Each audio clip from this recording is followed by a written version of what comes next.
کو ختم کر کے سیاسی غلام جو ہے ان کو جو ہے بڑھاوا دیا ہے.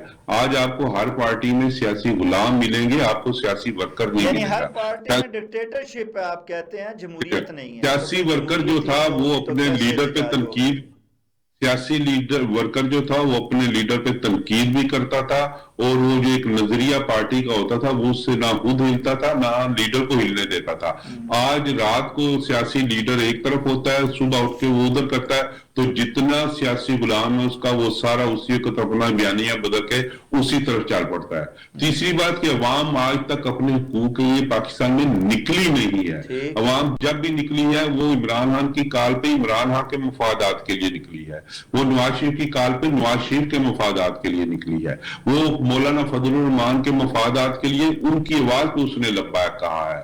ٹی ٹی پی والے ہیں تو انہوں نے سعد رضوی کو لیڈر بنانے کے لیے باہر نکلے ہیں.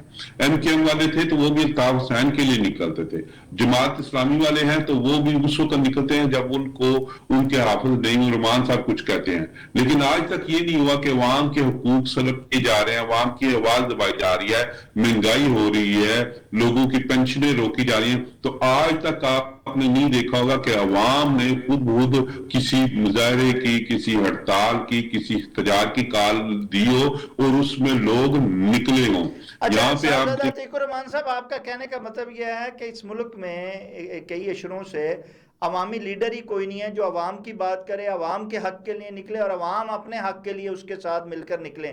آپ کہتے ہیں یہاں عوامی لیڈر نہ آیا ہے, نہ ابھی آتا ہوا کوئی دکھائی دیتا ہے. بالکل, یہاں پہ سیاسی حکمران ہے جو عوام کو صرف اپنے اقتدار کے لیے, اپنے مفادات کے لیے اور اپنی کرپشن پہ پردہ ڈالنے کے لیے اور دباؤ بڑھانے کے لیے نکالتے ہیں.